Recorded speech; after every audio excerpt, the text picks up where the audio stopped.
hold on to your like she does it with a little like it's so funny.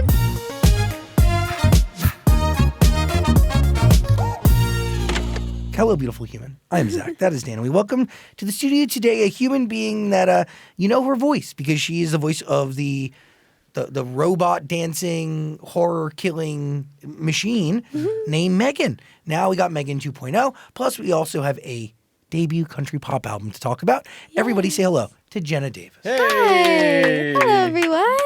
Woo. No, so you literally have been in LA a long time. Yeah, I moved out here when I was 10, turning 11 in my 5th grade. Wow. Year of elementary school. What really pushed you to come here, though? So I started off in theater, actually, because my mom was a voice and piano coach, and I loved theater instantly and fell in love with it. And my first show I ever did was Molly and Annie, and it was in my community theater, and the director came up to my mom and told me that, hey, your daughter can really act. And my mom goes, what? She can? And we were like, yeah. And so after that, I really did a couple of short films, small films. I grew up in Minnesota, born in Texas before that. I'm kind of a nomad. I've lived everywhere. But, and so, yeah, we practically came out here. My dad gave me 6 weeks, and he said, if you have success, we'll extend your stay. I was 10, turning 11. This was in my 5th grade. I thought I was the coolest 5th grader ever, getting to leave and go out to LA for 6 weeks. And I had a manager out here, started auditioning, and then in 6th grade, my family made the move. And by the way, like you found, I guess, success, but you found like there were opportunities, right? Like sure, you didn't have like full-fledged fame when you come out here, but they were just like little nuggets of what could be. Absolutely. I wasn't the actress who just came out here and booked the first thing they auditioned for. I was not that lucky. and they do exist out here. They really do exist, and I am in such awe of people who can do that, but that was not me. What was the first thing you booked?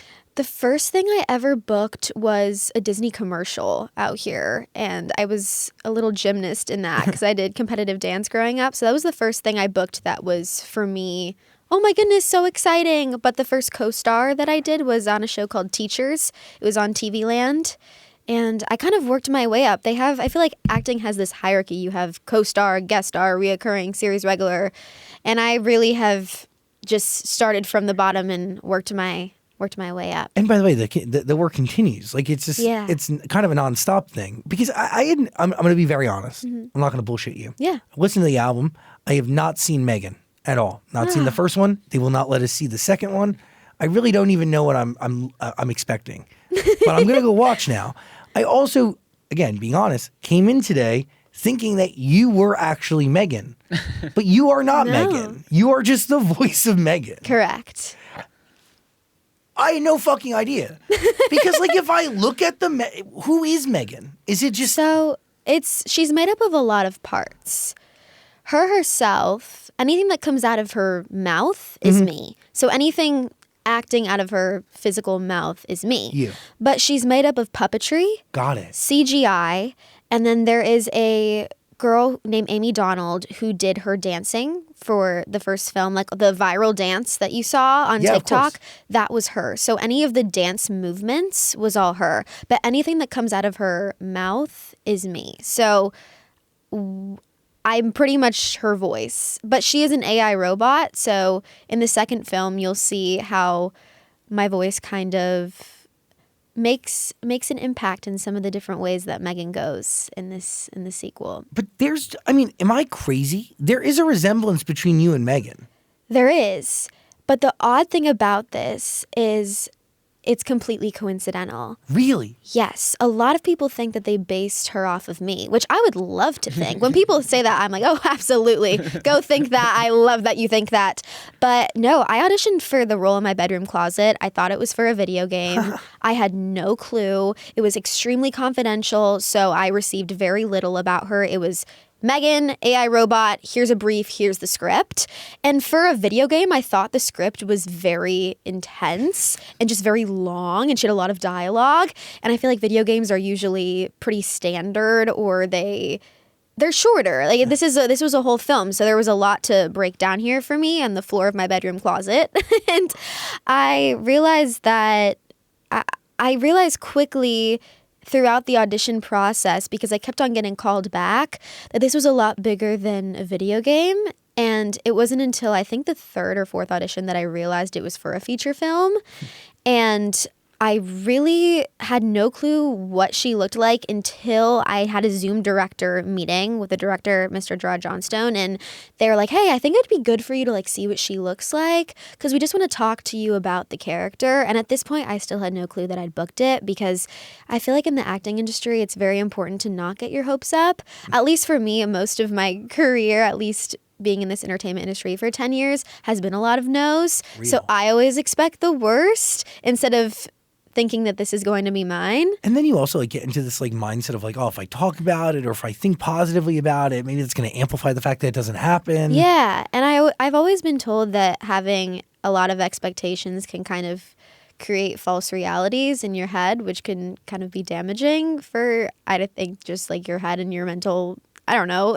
Existence. Yeah, exactly. Totally. And so I never like to get my hopes up too much. But for this character specifically, in that Zoom is the first time they showed her to me.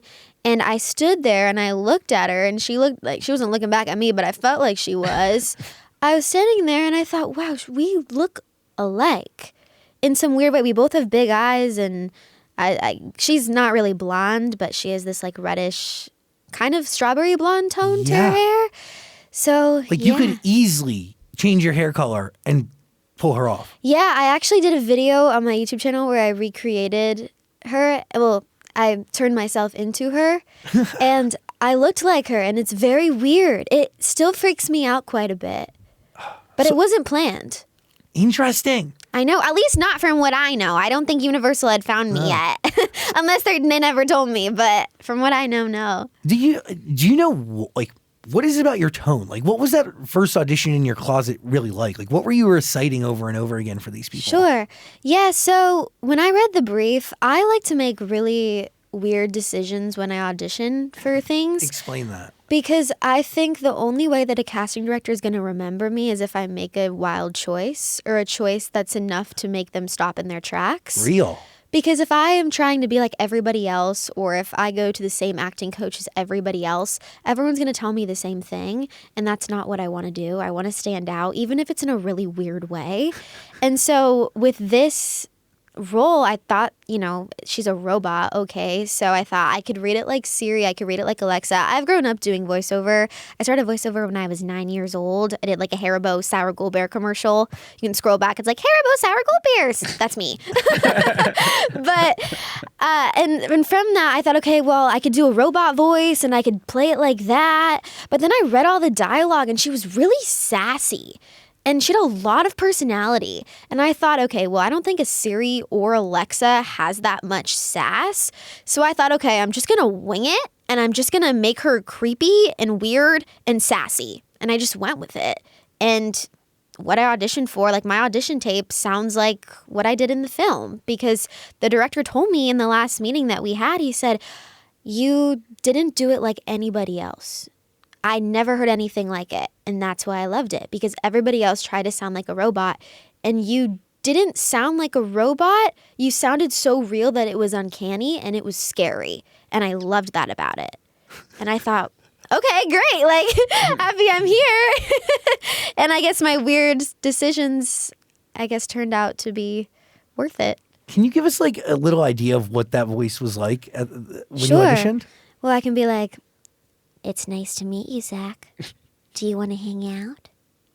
It's creepy. It's similar to my own tone, but she's a bit quieter, and she's a bit creepier, and she kind of pauses in her tracks. But the emotion is there. Like, yeah, my face changes. I don't know if you recognize totally. that. Oh my God, But when yes. I do it, my face changes. You have a physical reaction. Totally, because she's a totally different character. And so because my role is primarily voice acting, that's what I'm doing behind the mic. But nobody sees that because she's a character. But it's very similar to like Lilo and Stitch. Like the person that's playing Stitch is probably doing the exact same thing. I don't think voice actors get enough credit, personally, because it's definitely a harder, I don't know if it's harder than on-screen acting, but you don't have anybody else to bounce off with other than the mic. And that's difficult in itself, because as humans, we're very face-to-face interaction. Totally. But on top of that, M3GAN's not a human. She's a robot. So she's not supposed to have emotion. How can you explain to me like what's actually going on in the room? Are you watching video footage of what they have shot? Are they recording you first? Are you actually there on set doing the voice in real time? No, right? You're in a booth. No, they filmed in New Zealand. And I recorded here in LA. After. Yeah, so I come in after. For the first film, I came very post-production to the point where like almost a lot of the movie was basically like done, and I just kind of came in and added everything that I added her voice. Wow. But for the second one, since they had already found me, I came pre-production now, which was very exciting because I got to really dive in. I had a lot more time with the character now, but I also knew who M3GAN was pretty right away in the beginning, so it wasn't difficult, but we had a lot of collaboration, Mr. Gerard Johnstone and I, because from the beginning of the film to the end in the first film, when you watch it, you'll notice that M3GAN's tone changes. Her tone starts off higher and then it gets lower throughout the film. And that's purposeful because as AIs, they are evolving. And I wanted to make sure that M3GAN was evolving just how AIs are constantly evolving. And that was a personal choice, I guess, but it made a difference. Does 2.0, does that movie start with you having a deep voice because it's a continuation of the first one, or? Yes and no. Because at the end of the first film, it kind of is left on a cliffhanger. I don't want to spoil it for you since you haven't seen it. But I'm going back and watching all of them. There's a cliffhanger at the end. And so the way that M3GAN makes her return in 2.0, I think is unexpected. But she does play a lot with tones. Like that's very important for the character and also for our director, Mr. Gerard, because we want to make sure that she's as realistic as possible. Interesting. Yeah, it's a lot that goes into it that I don't think people realize, but it's super fun for me. It's a challenge because she's not a human, she's a robot. And so to find that fine line and to make sure that's realistic is challenging. But she is a robot slowly evolving into more of a human every day. Correct, because AIs learn from people. Just how we're seeing, I mean, AI has taken over in so many facets in our world today. So it's been really interesting to see how our film has like kind of predicted that. Because our first film had AI portraits before AI portraits even came out, which was wild. It was before the trend even happened. I don't know if you guys remember that like AR portrait trend. Well, like people turning themselves into AI? Yeah. It was like when humans, you put your face in and it shows a portrait. Yeah. Well, in the first film, I mean, they filmed that like prior to anybody even knowing about AI portraits. So I don't know if they predicted it or if they knew something, but it was kind of eerie. You do have a great speaking voice. Thank you. Yeah, it's superb. It's great. Thank you. How did you approach singing Titanium in the first movie? Because you are a singer. Did you just sing it the same way as you would normally? No. They wanted me to sing like Sesame Street. And so I was nervous and I didn't know what take they were going to use. For instance, I'm not going to see the film until the premiere. So I never see the whole thing. I work on it. So I obviously know what we did, but I don't know what takes they're going to choose. I have no clue. So when the first film came out, I was so nervous for Titanium because they had me do it so many different ways. Because I came in and sang it how Jenna would sing it, like Jenna as M3GAN would sing it. But they told me that I sang too good and that they wanted me to sing worse. And the specific lines were Kermit the Frog, Sesame Street vibes. So I thought, everyone's going to think that I sing awful. And that was scary for me as somebody who's also trying to pursue a music career at the same time. Because I think when some people hear one sound, they think that's the only way you can sing. And that's the difference between, I think, with voice acting and just like regular life is I'm voice acting in this, so I can manipulate my voice into many different ways. It's just what people hear is what they think. So I was very terrified. But at the end of the day, it is the character. And a lot of people got a really good laugh out of it because it's so off-putting and nobody really expects an AI to just start singing randomly. But I always loved Titanium and I've always wanted to cover a song as a character.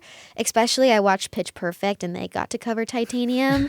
And so when they told me I got to cover Titanium and the fact that M3GAN is Titanium singing about being Titanium is is really hilarious to me. So I don't think they could have picked a better song. We see the trailer, and I think, isn't there something in the trailer where there's like a talent show and she's dancing again on stage? Yeah, yes, there is lots of dancing. They have especially some robot dancing in there too, which is new and funny because she's a robot. How would you describe the second movie compared to the first one? Because from the trailer, that's all we've seen. It looks almost like an action film compared to like a small town horror film. Yes, it's definitely more action-based. Since we now have another villain, I think there's another side of M3GAN that people are going to see.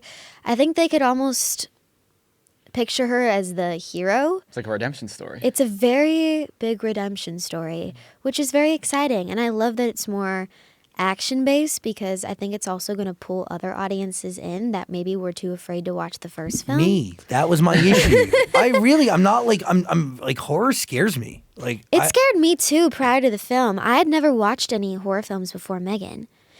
Really, like ever. And all my interviews, people would ask me what my favorite film was, and I would always say M3GAN because I had never watched anything else.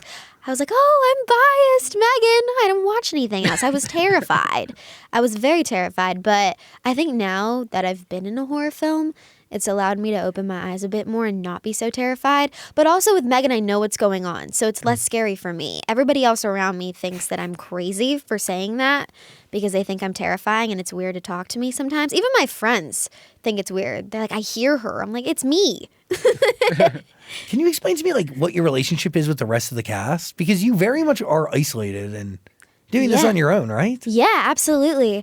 I actually have a really great relationship with the rest of the cast. Alison Williams is such a sweet, amazing human, and she's constantly reaching out to me, checking in on me, making sure I'm good. I mean, because we are working together, but not really. Yeah. So she always will make a joke and say that, you know, she's like, it's so great working with you. You're doing so great. Even though I'm not like seeing you, I'm hearing what you're doing and I'm really proud of you and you're killing it. So she's super encouraging, and we got to meet the first time at the first premiere. That was the first time that I met her, was at the premiere. So that was insane. And the rest of the cast, I had not met any of them. But now I'm very close with the McGraw sisters. Violet is so insanely talented, and she is, I mean, so wise beyond her years. She's so young and so talented. And yeah, we've got to do a lot of conventions together because there's a lot of like horror cons that we've gone to. So I've gotten to know her very well through that. And then just through press from the film. And then also just a few different things. We like to go to like Blumhouse premieres together. Yeah. It's nice to have a little buddy, and she's so great and her family's so great. So I would say those two are the people that I'm closest with.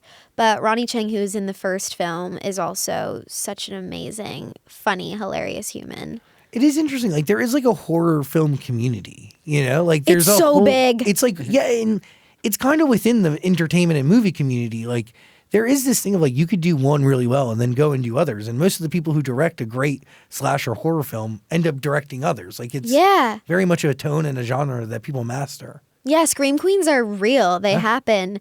And I've been approached for quite a few horror films after M3GAN, but some of them have been demonic and I'm too scared to touch any of that. So it is interesting though, because I feel like the door had really opened for me after, and a lot of other people have approached me for different horror projects, which is really cool. But I think M3GAN is so rare and special in a regard that I think to play another villain would be interesting. Like, I love to play like a human villain, but I think I'd love even more to play someone who just gets murdered. I'd love to be slaughtered. I think that'd be really fun. You don't want to do the slaughtering?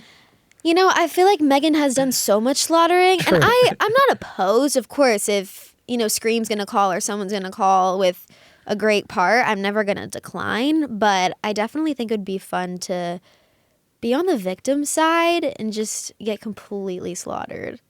Manifest it. Knock on that log. I'm knocking on this wood right here. It's a lucky log. Hey, I feel it. I'm hopeful. Maybe next time I come, I'll tell you guys that I'm getting slaughtered. You never know. I wish this for you. I'll manifest. Can we do some quick fire M3GAN questions real quick? Yeah, let's do it. Which AI would M3GAN most likely feud with? Alexa, Siri, or ChatGPT? ChatGPT. Why? Because it's another AI. Real. M3GAN writes diss tracks. You drop a breakup ballad. Who, I mean, Do you guys share any part of is your creative process at all the same? Yes and no, because I feel like M3GAN is sweet and salty, and that's kind of how I am. I think I try to be the best person I can be and the most genuine person, but if you wrong me or one of my friends, I can get a little salty about it. And I feel like M3GAN's the same way. She's protecting Katie, and I protect my friends. I mean, not to the point where I'm killing anybody, Not of yet. course. Yeah, we're not there yet, but I feel like there is a similarity there in the sense of feeling like you want to protect yourself and others and your friends, and you can get a little salty if someone does something wrong. But I feel like that's partly human. True. And I guess AI robot too. They'll pick it up. Yeah. Yeah. You have 10 seconds to prove that you're not a robot. What do you do? I have a heart, a mind, and a soul. How do I know? You have to prove that to me. How do I prove that to you? I mean, there's nothing here that could nothing Draw can cut me blood? open here. Can Jeez. prove to you that I am. I was like, that's the only way I can think, because AIs look so realistic now. Scary. It's very scary. The videos are nuts. Like seeing I'm watching like the Yeti vlog in the wilderness. Oh, I just heard about that. It's actually really good. It's terrifying. It's not good. I mean, it is good. Like it's enjoyable to watch, but it's scary for all of our features. And it's still so young. Yeah. Yeah. It's only going to get So better, new. right? M3GAN only got better over time. Well, and you never know who's going to come around the corner. They're always inventing new things. And I don't know. I feel like there's always new robots everywhere. True. What's the weirdest thing somebody's asked you to say in the M3GAN voice? Well, we have a line that says, "Hold on to your vaginas." And that's like the weirdest thing I think I've ever, that's come out of my mouth. Can you say it? She does it like, "Hold on to your vaginas." Like she does it with a little like, it's so funny because knowing like Jenna, I am the most PG person you'll ever meet. I really try not to cuss ever. I'm very try to keep it classy, professional, but now they're making merch. I am signing people's hands, writing vaginas on their hand, and it's like it's very weird, but it's very funny. I was like, I never thought I'd say that. My grandma's watching, and she's like, "Oh my gosh, that's my granddaughter." A couple of days ago, a couple of us that work here are watching some of the movie in the other room, and we replayed that a couple of times because it's so funny. It's so funny. It's that exact I remember when line. they had me do it, and I stopped in my tracks, and I just had to laugh. I was like, "I'm sorry, I need to just laugh before I say this." And they gave me this big old T-shirt with it. I wear it to bed all the time, and then walking around the house with it. But yeah, that's probably the craziest so far.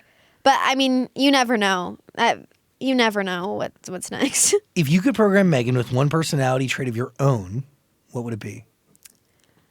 I would say organization. I love to organize, and I think it'd be nice to have somebody else do that for me. Who has more main character energy? M3GAN. You in the studio or M3GAN on the dance floor? Probably M3GAN on the dance floor.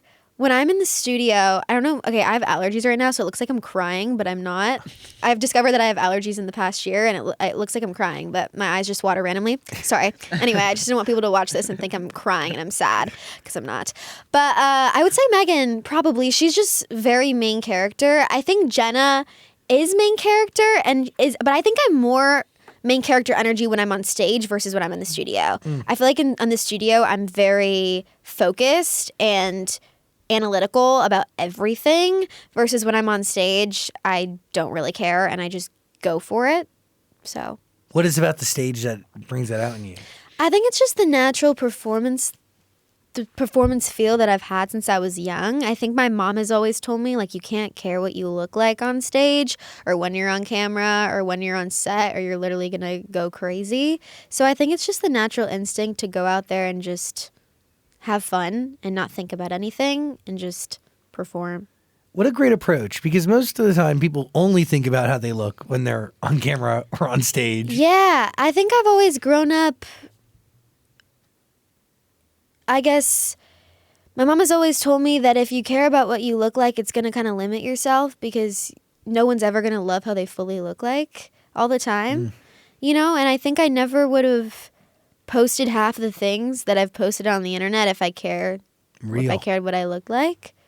And I don't think I would be where I am today, is just like in my career of just, and I'm still growing, and I still need to tell myself this today. My mom's probably watching this and she's like, Jenna, you should probably listen to that clip you just said 15 seconds ago. But I think I don't know, I think it can limit you, because I think there's a lot of beauty in like just being human. And I think also letting your audience and people that watch you know that you're human too, and it doesn't always have to be perfect. I do a lot of like prank videos on the side and a lot of other just fun daily life things to make sure that I don't get so caught up in the industry all the time. And I think it's taught me that to not take anything too seriously and to not take this business too seriously, because if you do, you'll go crazy. So I think it's just, I don't know. I think I've just tried to tell myself that, hey, you can be human and you don't have to be perfect, and just go for it. Was your first real bat or like interaction with virality, super virality, this penny, nickels, dime thing? Yeah. So I watched it today for the first time, but everyone said it's been everywhere. yeah, it has been everywhere. So at the time that I was younger, starting, social media, posting those singing covers when I was 11, I just started branching off as I started gaining a following through those singing videos. I started branching off and trying to allow people to get to know Jenna for Jenna, because I think it's important as an artist or a creative to, make sure that you're authentic to your audience and not just this untouchable thing. And so I started branching off and starting my YouTube channel and starting people to get to know me. And I started working with a dress company, and that's where Penny Nickel Dime happened. So I was doing a photo shoot for this dress company. I'm wearing this dress. I'm outside with a bunch of other influencers and girls, and they were all younger than me at the time. I think I was like 13 or 14. You looked like a baby. I looked like a baby. When I was 13 or 14, I looked 11 or 12. Yeah. But that was beautiful for acting, because it helped me audition for things that were a lot younger than myself. But I'd always been told that I looked younger. And so I always had just gotten along really well with kids, and really like littler kids. And most of them were my age, but some of them were like 8 and 9 and whatever. Besides the point. We were outside, and whenever a camera is like in my face, I've always just been drawn to just look right at it and speak to it, because I think that you're always, I don't know, like when a camera's there, I just look to it and you're always on and you're looking right into it, because I like to stare into the camera's soul. Something that I got when I was really young is like, why are you looking so intently into the camera? I'm like, well, I want to connect with a person. I want the reaction to be mutual. I'm singing to you, or I'm speaking to you, so I want you to feel like you're listening, and, I'm the eye contact. And so the owner of the dress company pulls out her phone, starts filming me while I was teaching these other girls. There's like a viral thing, boom, snap, clap. Yeah. It's like a handshake type of thing.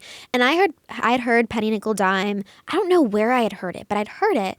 And me just being the little 13-year-old I am, I'm talking to these other girls. It was getting kind of quiet, and I hate awkward tension or just silence. I'm a talker. I talk as much as I can.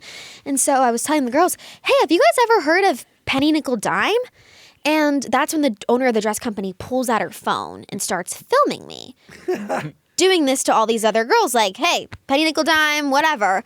And I see her pull out her phone. So what do I naturally do? Look in the camera. Look into the camera and play it to the camera, because that's what I had done ever since I was young. And so pretty much we filmed that video, photo shoot ends, and I get a text from the dress company, and she's like, hey, we would love to post this video and try to do like a Penny Nickel Dime challenge to win a free dress. So, let's try to get people to recreate it. If they recreate it, they'll win a free dress. We'll pick a winner. So I thought, okay, why not? I'm not caring how I look or whatever. I was like, whatever, sure, let's do it. She posts it, then I repost it, and all of a sudden a meme page picks it up and starts just this meme. People said like vast different things, from, hey, this is how much money I have left in my bank account, or this is, I don't know. There was millions of different things. And that's the internet. Yeah, that's the internet. And I truly had never seen engagement on my account so fast in my life. I'd never received so much hate and commentary. Still to this day. Not as much. It's calmed down. But still to this day, I will be in public and people go, oh, it's the penny nickel dime girl. Isn't that crazy? Yeah, it's quite annoying now. I think I'm done with it now because it's been 6 years where I'm like, ugh, can we drop this? Like, nobody wants to remember something. This was like my middle school. Yeah. I feel like everybody has something in middle school or in their early years where they're like, okay, I'm just going to forget that even happened. I would love to delete that from my life. Well, mine is undeletable. No, it's never going to go anywhere. It's like the most embarrassing moment that's undeletable from my history. What's so embarrassing about it? Like, why did people hate on it that much? I don't know. It was like combination. I don't even think people necessarily hated on it. They just were just when I was looking at the comments, it was just become this ubiquitous thing. Yes. That became a part of culture for the moment. Yes. And also the internet, what I've realized just being on it for so many years, once somebody says one comment, everybody else hops onto it and starts agreeing. We talk about that all the time. That's here. just what happens. And that's why I'm like, you can't take anything personally because that one person's probably sitting on their toilet writing that comment and then everybody else is. It's the same thing between a leader and a follower, and that's what I always talk about in just this industry and just to my friends. It's like you have to make sure that you're a leader and not a follower and making sure that you stand up for what you believe in and what you think and what your opinion is. And that's just not what the internet is. The internet is simply just a bunch of people just hopping on to other people's opinions, even if they don't necessarily agree with it. At least what I've noticed. Do you find any peace in coming to that conclusion? Absolutely. It took me years to get there. But my mom also did not allow me to look at my comments for a really long time. During the meme, that meme happened. And then I was a whole other meme. There was a Drake meme where I sang In My Feelings. Do you guys remember that song? Kiki, do you love me? Yeah. So I sang that in my parking garage. Parking garage. And people took that video, put it up there, and then said that Drake commented, "You're in my feelings too." And then they put him in jail in the meme, and it was this whole thing. And everybody came to my page because they were looking for Drake's comment that never even happened. His comment never happened, but this meme page said that it happened, so the internet believed that it happened. So everybody in my comment section was looking for Drake's comment. And that's what blew up my engagement. I think I gained 200,000 followers from those memes, which is crazy. And my engagement was through the roof. At that time, I wish I would have posted more, but I was like, wow, my engagement was so great. But it was because everybody was just coming from different avenues, whether it was penny nickel dime or it was this Drake thing, and everybody was just coming all at once to just check out what was happening. And yeah, at that time, my mom didn't allow me to look at my comments because there was just so much of an influx that just came in out of nowhere where she thought that it's probably best if you don't see this. And I'm really glad that she did that. But I think throughout the years as you get older, and now my mom's not helping me manage my account anymore. She's obviously here if I need her, but a lot of the times it's me now. I think that it's just positioned me. I think as humans, we're really related to habits. And so I've tried to make it the best habit to not look at my comments unless people are saying nice things yeah, that's great. But I also want to make sure that I'm not letting other people's opinions justify what I'm doing and what I want to do. Because if I would have listened to people years ago, I even know people that were just friends of ours and friends of our moms that are Jenna's never going to make it and all this stuff. And if I would have listened to any of that, I would have never, ever continued in this industry. Because I think so much of this industry is rejection. Half the parts I've auditioned for. There's been so many times where I watch a film in the theaters or see a movie and I think, oh, dang, I remember all those lines. That could have been me. And you know what? It wasn't mine. It's not meant to be. And I think the only way that you can stay sane in this industry is just what's meant for you is meant for you. And you just have to enjoy it and celebrate every little win. I think that's been my biggest thing this past year, is celebrating every little victory and win. Because even though everybody is always going to compare, you're always going to compare yourself to other people and everyone's always going to have bigger things, you got to celebrate little wins because your little win might be somebody else's big win. Huge. And when I was younger, being on this show today or even just, being able to work in this career and not have to do anything else to support myself is a blessing in itself. But when you're in this career, it's so easy to be okay, I need to compare myself to every single other person right now that's doing more than me. And sometimes you just have to reel it back and be okay, wow, you're sitting here, you're working, you're able to do what you love and you don't have to do anything else. That's really cool. That is such a beautifully healthy outlook that most people don't have. Well, yeah. But this was like well over a decade in the making. Yeah, it is. It really is. And so I'm glad though. And I don't think I'm not even at my peak. Like Oh, I know. sis, no duh. The journey hasn't even begun, which is No, both thank frightening you. and freeing. Yeah, absolutely. But I think it's exciting and it's cool to see, and I'm glad that it's been very gradual because I emphasize like I have a lot of empathy for people that it's just happened right away, and you go from one like very normal life to this very unorthodox life very quickly. That takes a lot of strength for a human, and do that overnight. I don't even think I could do that. And so That's I real. don't know. I think it's, sometimes it's frustrating and you see other people that just book right away or get a top hit right away or do all these things right away. But I'm like, you know what? I'm in this for the long haul. It's a marathon, not a race. We just keep going. Do more people ask you to do the penny, nickel, dime thing or the M3GAN voice? M3GAN voice now. Thank goodness. You're like, oh, I graduated from that. Thank goodness. But even then, it's just so interesting. You never know. But some people will even just come up and be like, I saw you on this thing or this thing. And you're like, oh, like what? That's crazy. You never know. By the way, On a Budget is connected to penny, nickel, dime. Yeah. You are clapping back at the people who, maybe not the people, but the idea of its existence. Yeah, so Ollie, that song came about in a really weird way. I did not write that song.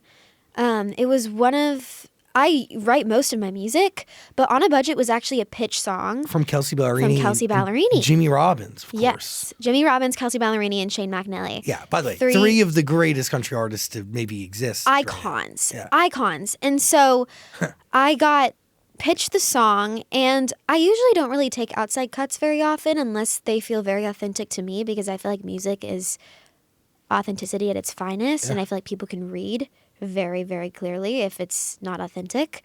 But I heard On a Budget, and a couple of months later after I'd heard it, like I'd pass on it at first, and then I listened to it again just on a whim. I listen to demos in the car all the time because just, I don't know, I'm always thinking about what can I do next.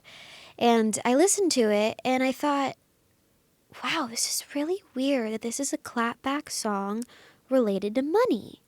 And I was a meme when I was younger related to money. And I thought, I've always wanted to clap back about it. I've always wanted to do a song about it that was clever, but on the nose. And I heard it and I thought, wait a minute. Maybe this is the song. Maybe I don't even need to write it. Maybe this is it.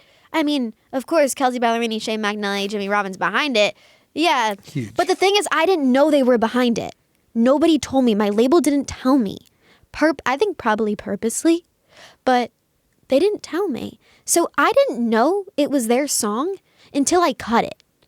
So I went into the studio, I was getting ready to cut it, and I was like, hey, can they just send me the final lyric just in case I'm missing anything, even though I had the song memorized?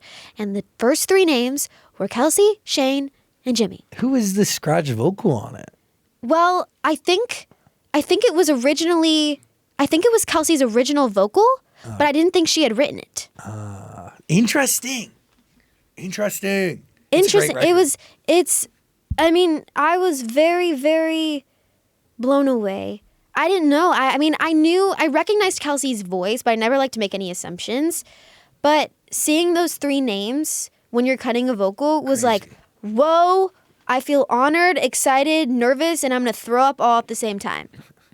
But I'm really glad I did it. And I decided to put Penny, Nickel, Dime before it. It starts off the whole song. Because I thought, okay, let's just Own it. Let's just own it.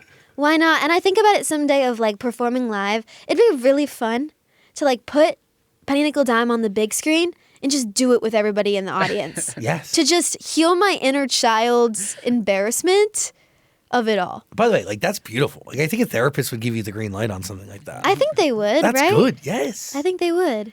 That's healthy. I hope so. So, I mean, what is it like cutting somebody else's vocal? Is there any similarity to acting because you are putting your own story into somebody else's story? Sure. Yeah, I think so. I think it's very, very important to me that I do the song so much justice. So it's a lot more pressure. Interesting enough, my producer, Chris Raffetto, he told me that he can notice a difference between a song that is mine versus a song that's outside cut of how I approach it. And I was like, you can? And he's like, yeah, absolutely. I put a lot more pressure on myself if it's not mine because listening to the demo, you hear somebody else and you're so used to hearing that in your ear that you get demo-itis like no other. And it gets very scary. But for me, I think a lot of artists don't like to own up to taking outside songs. Like they just pretend that it's theirs. And I'm the opposite. I'm like, no, I did not write this one, but it does have ties to me, and this is how it has ties to me. But mostly everything, a lot of songs that I've released are mine. But for instance, the title track from my album, Where Did That Girl Go, was an Ella Langley cut. That's crazy. That's crazy. Yeah, and she didn't take it, and I heard it, and I thought, this is my song. Like I love this song. You would also name the album. Yeah. So, question: Why was that the right song? But also, why was that the right title to kind of embody all these records? I think I'm in a time in my life right now. I just turned 21 back in May, and You're a Taurus. I am a Taurus. When's your birthday? May 5th. May 2nd. Oh, we're very close. Yeah, good energy. Very nice. Good yeah, energy. I turned 21, and as I'm entering my 20s, people are starting to use the word woman around me versus girl, and it's scaring the heck out of me. I'm like, do not call me a woman. I still want to be a girl. I don't know. It icks me out. And I guess with Where Did That Girl Go, it's kind of like it's a coming of age thing for me. It's this new chapter of life. The project itself contains a lot of different songs with a lot of different meanings, but pretty much there's a little bit of obviously heartbreak and rage, because I love that. I love like a good rage song. I watched a Miley Cyrus podcast this morning, and she was talking about rage, and I was like, I love rage. I think it's important. I think songs that have rage are fun because you can scream them. But it also has my first love song. I just released a song called San Diego. It was the first song that I released in it, and it was my first love song because it was the first time I wrote about my boyfriend, and it was the first time that I wrote a love song that I actually liked. I've written love songs in the past, and I just didn't like any of them. And part of me thinks that maybe it's because I wasn't truly in love before. And now that I am experiencing like a new sense of like being treated really well in a relationship and really experiencing like something that's really pure and healthy, that I could actually write about something that's pure and healthy. So there's that. That's real. Yeah. And then I have a song on there called Actor that was about how in the first M3GAN premiere I went through a really big breakup, and nobody knew. And the song was basically like thanking him for making me a better actor, because throughout all the press, nobody knew that I was going through a breakup because he broke up with me the week of my 45 interviews. And interesting concept. Interesting, yeah. And really, really creative. Thank you. And so I wanted to make sure that it was very vulnerable and raw and real. And I have a really hard time writing ballads unless they're real to me. Like, it really drives me crazy to write a ballad that's so generic. It has to be vulnerable and it has to be raw, and that's what Actor is for me. I told my team I told them I didn't want any ballads on this project, and then I wrote Actor, and I thought, okay, well, never mind. We can change it. Who are you writing with? So I found a really close writing community that I love out in Nashville that's really made up of, it's a few people: Shane Stevens, Abby Kabler, Sarah Buxton, Emma Klein, Lauren McLam. Trying to think who else is on this record. Who else is on this record? There's a few others that obviously some of my outside cut songs, like, they have other writers too on it. But those are the people that I'm really in the room with. Obviously my producer Chris Raffetto as well, Emily Landis. It goes on and on and on. I really have found, I feel like they're like my wolf pack, if that makes sense, because I've done the thing where you like date different writers, not like physically dating, but they have this term where you kind of go around and you vibe check. And I definitely have done that, and I'm still continuing to do that. But I think there's also a beauty of finding a really close group of people that you can be very vulnerable with and that you can tell your secrets to.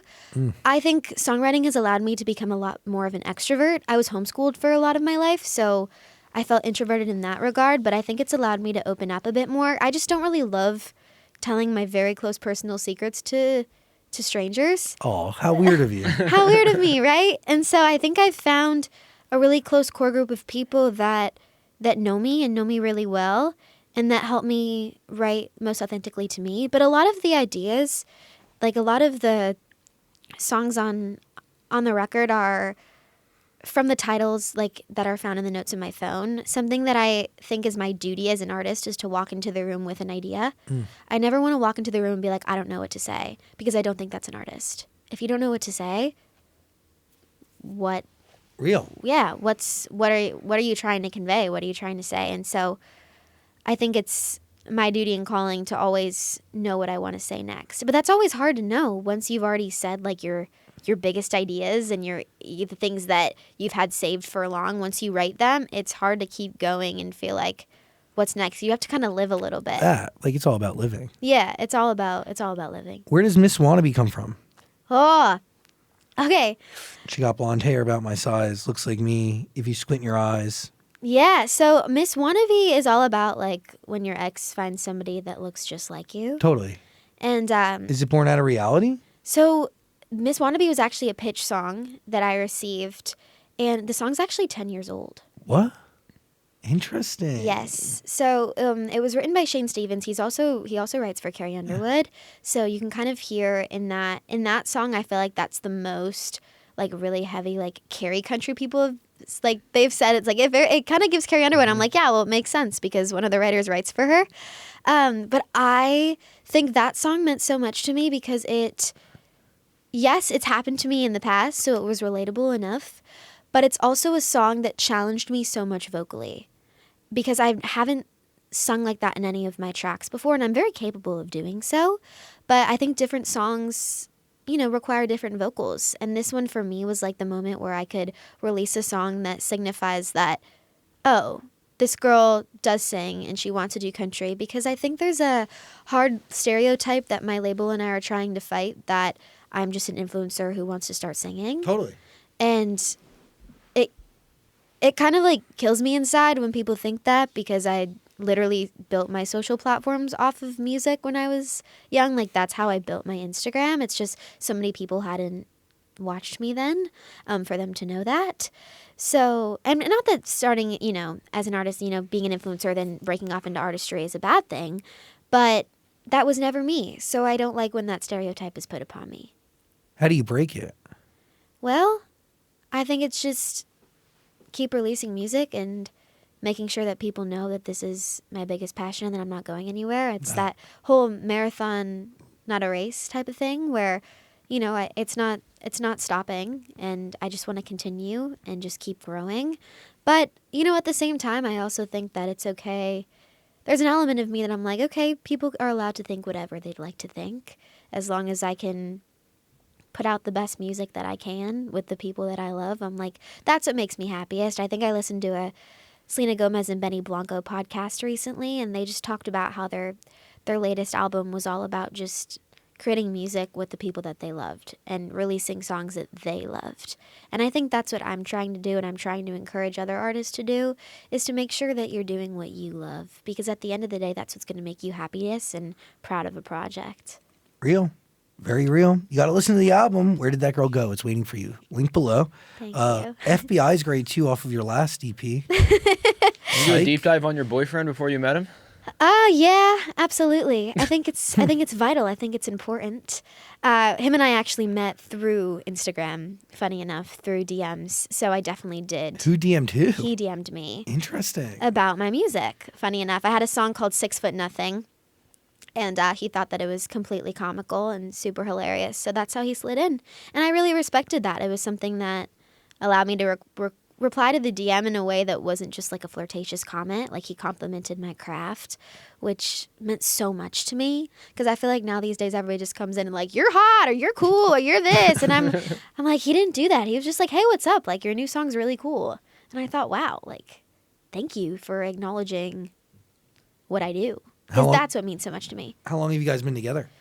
We met he DM'd me in August. We didn't meet until October because I was filming, and he was also a football player and had a concussion. So, and I also was bouncing so much back and forth, and I was working on 911 and Night Court at the time. And in the beginning, I played very hard to get, and I think that was good because it made him just want to see me more, and we didn't get to meet till end of October. But yeah, we've been together ever since. Beautiful. Thank you. Yeah, I keep it offline because I like to. I mean, I put them on occasionally, but I like to keep it pretty private. I think there's like a beauty in having something that you don't have to publicize online because so much of my life is online. So it's nice to have that. But he's not opposed to it, but he doesn't have any desire to be in the industry. Thank goodness. Awesome. I love that. That's beautiful. Thank you. It's beautiful. Thank you. God, happy for you. Congratulations on everything. Thank you so much. M3GAN 2.0. It's on the way. Right? Yay. It comes Yeah. out soon? Well, this will be out by the time it's out, so Wait, doesn't watch it. Does the album and the movie come out on the same day? Yeah, I decided to be like a crazy human and do that to Sick. myself. It's gonna be a big day for you. Yeah, it will be. But I also thought, you know what, go big or go home. I'm from Texas originally, so that's kind of my mentality. And I thought, you know, while I'm doing all the press for M3GAN, it wouldn't be a bad thing to be Slip able that to in. slip that in and talk about it. And also, I feel like introduce other people to other parts that what I do. And everyone always asks you, what's next? So I'm like, here it is. Right now. No, it's Here smart. it is. And the album's great. You should be really proud of it. Thank I really you. loved it. Also, Actor is a great song. Thank you. I do wonder where this guy is now. Like, also, who the fuck would do that to you? Somebody's so jealous and petty. Well, I mean, him and I are cordial. Really? Yeah, absolutely. I try to be always cordial. He didn't know the song was coming out, so I don't really know how he's going to react to it when it comes out.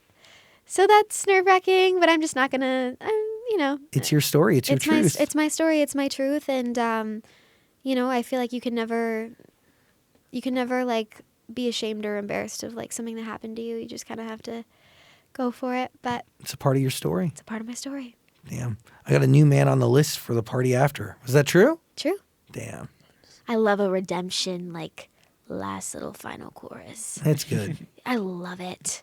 It's a good record. Thank you. Where did that girl go? Listen to it. M3GAN. you. Also, you can like stream the first M3GAN on Peacock, I think. Yeah. It's over there. And then you can go see the other one. It's in theaters. And then eventually, I guess, we'll make its way to Peacock. I'm going to watch all of them. Thank you. You have to let me know what you think after. I like that it's moving into an action era. Yeah, we'll see. I mean, I always say, I'm like, hey, if there's a third, maybe they make it comedy. I mean, you never know. I mean, they're switching up genres on us, so I'm never opposed. Dude, I'd like a M3GAN 3.0. I would too. How would you describe Amelia compared to M3GAN in M3GAN 2.0? She's just so stern.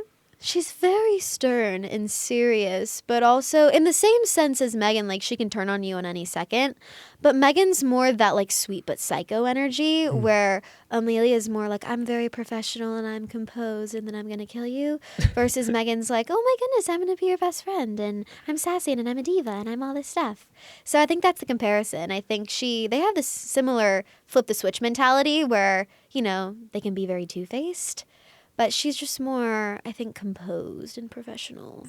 Appreciate your time and energy today. Thank you. Very special. The journey just begins. Keep coming back on. And the album's great. You should listen to it. Where'd that girl go? You can listen to it all on Amazon Music. There's a link below. Thank you so much. Appreciate you, Jenna Davis. Thank you guys. This is fun. Yeah, you are fun. Jenna Davis, everybody. Thank you.